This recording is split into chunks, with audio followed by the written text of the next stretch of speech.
In Sahih al-Bukhari, Volume 3, Hadith number 2235, narrated Anas bin Malik, the Prophet came to Khaybar, and when Allah made him victorious and he conquered the town by breaking the enemy's defense, the beauty of Safiya bint Huyay bin Akhtab was mentioned to him, and her husband had been killed while she was a bride.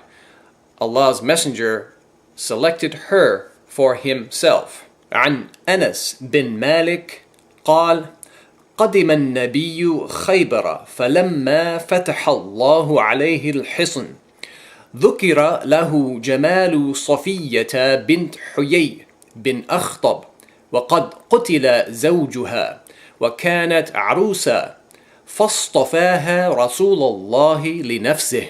Now you may be wondering how Sophia's husband was killed.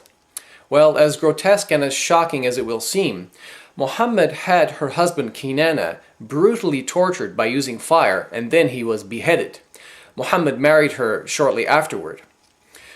So to add insult to injury, not only did Muhammad take this man's life and his wife, but he took this Jewish man's wealth also, as we read in the book called Sira Rasulillah, or the biography of the Messenger of Allah by Ibn Ishaq, on pages 514 and 515. Starting from the bottom we read, when the apostle, meaning Muhammad, had conquered Al-Qamus, the fort of Ibn Abu al-Huqayq, Safiya, who was the daughter of Huyay bin Akhtab, was brought to him along with another woman.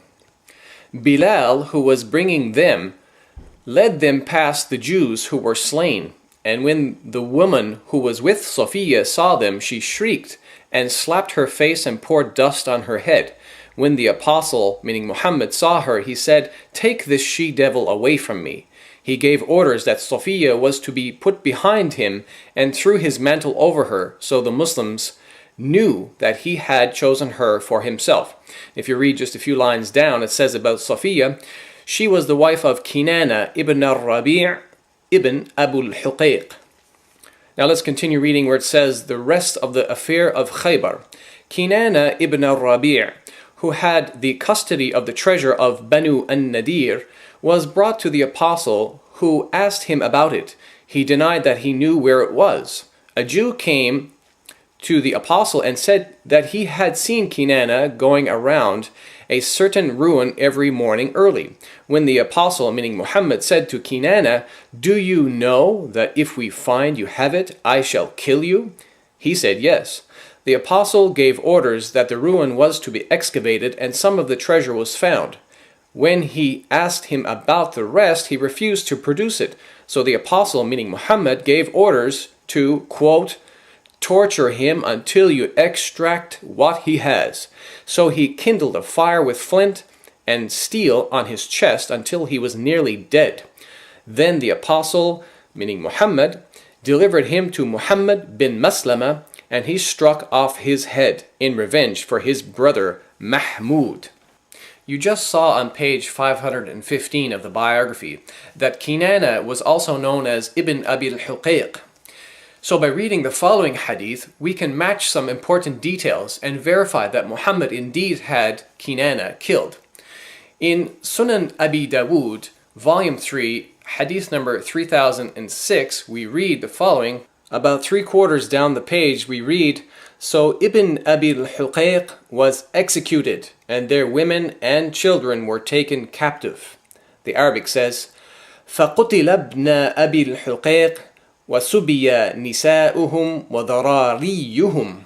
And according to the webpage sunnah.com, this same hadith is classified as authentic or Hasan according to hadith scholar Al-Albani. Now, as I mentioned, Muhammad married Safiya shortly after he had her husband executed. But if you're not already disgusted, it's even more shocking to find out that Muhammad was also responsible for the execution of her father and brother. We read in the History of At-Tabari, Volume 39, page 185, quote, while the Prophet was lying with Safiya, Abu Ayyub stayed the night at his door. When he saw the Prophet in the morning, he said, God is the greatest. He had a sword with him. He said to the Prophet, O Messenger of God, this young woman had just been married, and you killed her father, her brother, and her husband, so I did not trust her not to harm you. The Prophet laughed and said, Good. So it seems even Muhammad's companions were questioning such a marriage, and they feared for his safety, as no woman in her right mind would love a man who was responsible for the execution of her own family members. Assalamu alaikum and hello to my non-Muslim viewers. Today I'm going to be refuting Neil Littlejohn's video, Moments Jewish Wife. Neil Littlejohn, a man who left Islam because he was having problems with his Arab girlfriend, says that, the Prophet, he makes various arguments against the Prophet Muhammad's marriage with the Safiya.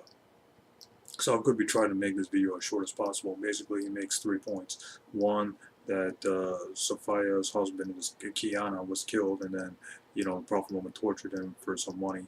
And 2, Prophet Muhammad killed Safiya's, allegedly killed Prophet Muhammad. Prophet Muhammad allegedly killed Safiya's husband, father, and brother. And 3, that that Safiya was forced into the marriage with the Prophet Muhammad. So I'm going to be refuting these 3 points, and then the 4th point I'm going to be saying is why the Battle of Khaybar was fought. Because what Neil Littlejohn's implying is that the Muslims invaded Khaybar for no good reason. So let's get started. First of all, what is the story of Prophet Muhammad torturing Kiana bin al-Rabi? It comes from this book, The Life of Muhammad, a translation of Ibn Sa'd Sirah Rasulullah by Al-Faqih. It's pages 550 to pages 551. Now, I'm not going to be getting into that story because I already refuted that story, where the Prophet Muhammad, that alleged story, Prophet Muhammad torturing Kiana bin Rabi for some money, or where some treasure is. So that story is false, as I said in the previous. As I said for the video where I refute that idea that Prophet Muhammad tortured Kiana bin Rabi, I'll see my video refuting David Wood on the torture of Kiana bin Rabi on my YouTube page. I'm going to be posting it down below. So that story of Prophet Muhammad torturing Kiana bin Rabi found in this book is false. The second point he brings up is that the Prophet Muhammad, she said that she was about the story about Prophet Muhammad, killing her father, her husband, brother, and father. And this is found in the History of Al-Tabari, Volume 9, page 185. I looked at the narrator. Now, the narrator behind that is Al-Waqidi. And Al-Waqidi was known to be a liar. For example, Ibn Sa'd in his book Kitabe al-Kabir, Volume 1, page 152, says that Al-Waqidi is Al-Waqidi, who is notorious as a narrator of fabricated hadith. So Al-Waqidi was a fabricator of hadith. He's he's a liar, basically.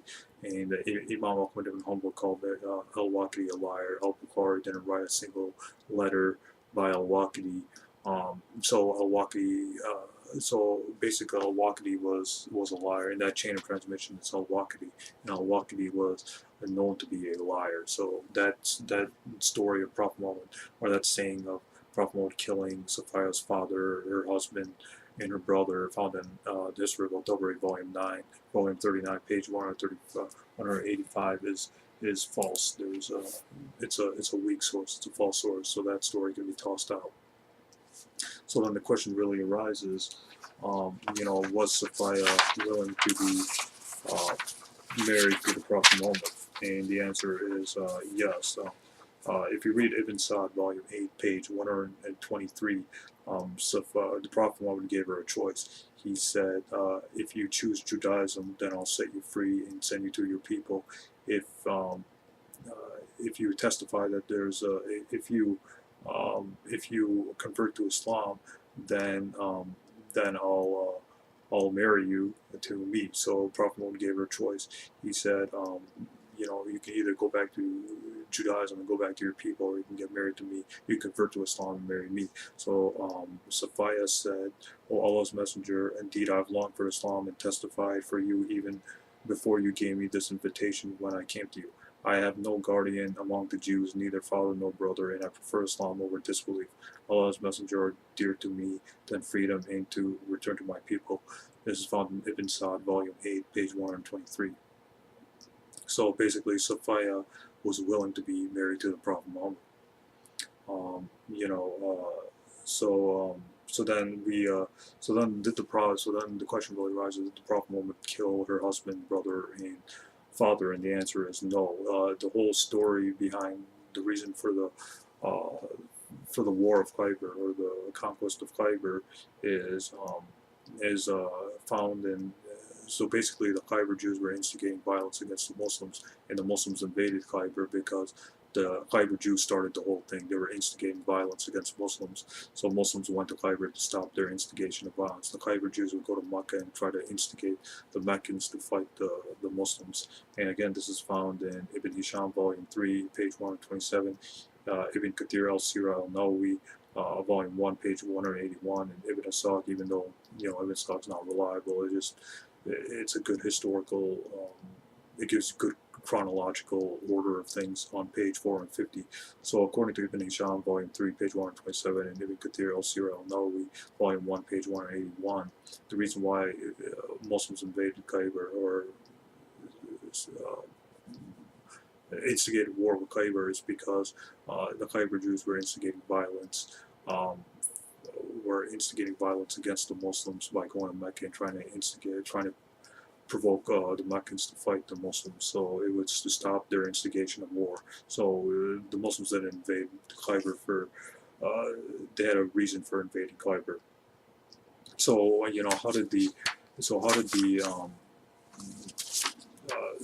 how did Safiya's brother, husband, and father died? They died as they were fighting in the war of the Khaybar. They were fighting the Muslims in the Khaybar. So Prophet Muhammad didn't individually kill her brother, her father, and her husband. No, these people were already fighting the war, so we don't know how they died. We don't know who killed Safiya's husband, brother, and father. They were killed in war, you see. So Prophet Muhammad had nothing to do with their death. So this completely refutes. Again, Safiya was willing to be married to the Prophet Muhammad. Prophet Muhammad gave her a choice. He said, you can either go back to Judaism, you can go back to your people, or I can marry you. And she chose to marry the Prophet Muhammad willingly in Ibn Sa'd's book, volume 8, page 123. Furthermore, all the Prophet Muhammad's wives were allowed to leave, or had the freedom to leave them if they wanted to. In the Quran, chapter 33, verse 28 to 29. So the Prophet Muhammad's wives were given a choice to either leave him or stay with him, and they chose to stay with him. Again, this is found in Quran chapter 33, verse 28 to 29. So it's not like the Prophet Muhammad was forcing his wives to stay with him. No, they had the option to leave if they wanted to.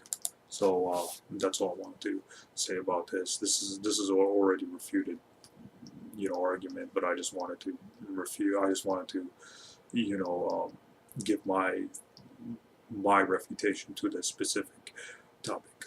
Thanks, Long.